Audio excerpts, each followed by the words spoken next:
कोटिम तक्ताम हरिम स्मरित, जहां करोड़ों काम छोड़ करके ईश्वर की चर्चा, ईश्वर का भजन किया जाता है।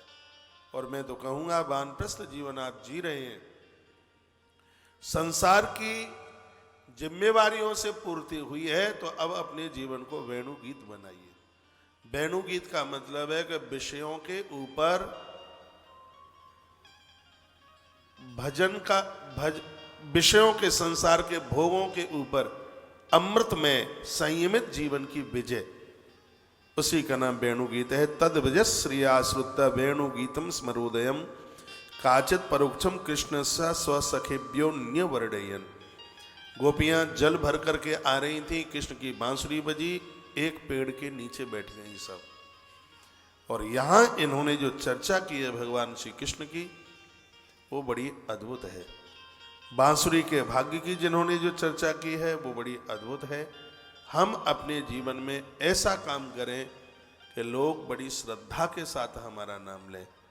वेणु का भाग्य अद्भुत है, सुखदेव भगवान ने जिसका गायन किया और गोपियां जिसकी चर्चा करती हैं, आइए वही देखते हैं। ब्रज की गोपियों ने वंशी ध्वनि का माधुर्य आपस में वर्णन जो करना चाहा, वंशी के बारे में जो कहा, वो बड़ा अद्भुत। उन्हें श्री कृष्ण की मधुर चेष्टाएं, प्रेम पूर्ण चितवन, भगवान की जो लीलाएं हैं, उनके बारे में ध्यान आया और वह एक दूसरे से बोली।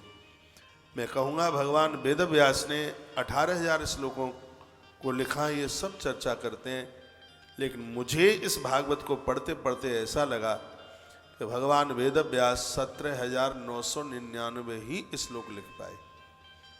भागवत जी का जो एक श्लोक है वो वेणु ने लिखा है, बांसुरी के स्वर से वो निकला है, और श्रीमद् भागवत का वह बिल्कुल सार है।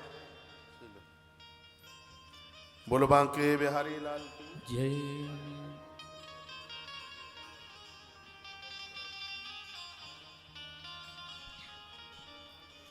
बोलो भक्त वत्सल भगवान की, श्री हनुमान जी महाराज की जय। जय श्री राधे, जय जय श्री राधे, जय जय श्री राधे। आप बैठे माता जी, बैठिए, आप जहां जगह मिले वहीं बैठे, मैं बाद में बुलाऊंगा, आप बैठ जाए। कथा चालू हो गई है। ऐसा वो कौन सा श्लोक है श्रीमद् भागवत जी का? भागवत जी का ऐसा वो कौन सा अद्भुत श्लोक है जो वेणु के स्वरों में से निकला? वो श्रीमद् भागवत जी के 10वें स्कंद के 21 नंबर के अध्याय का 5वें नंबर का श्लोक है। जितने भी यहाँ कृष्ण के पुजारी बैठे हुए हैं, ये श्लोक कंठस्थ कर लीजिए।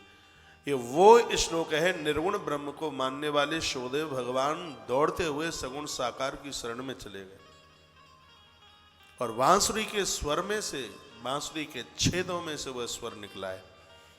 वह वरहा पीडम नटवर वपु कर्णयो कर्णिकारम विव्रतवासः कनक कपिशम वैजयन्तीं चमालां रन्ध्रान् वेणोर्दर्शोदया पूरयन् गोपवृन्दै वृन्दारण्यं स्वपदरमणं प्राविशद गीत कीर्ति। भगवान श्री कृष्ण के सौंदर्य का वर्णन देखो, बांसुरी करती है। बांसुरी के सुरों से वरहा पीडम नटवर वपु, जो इस श्लोक में जो लिखा है, यह भगवान के योगी राज रूप का वर्णन करती है।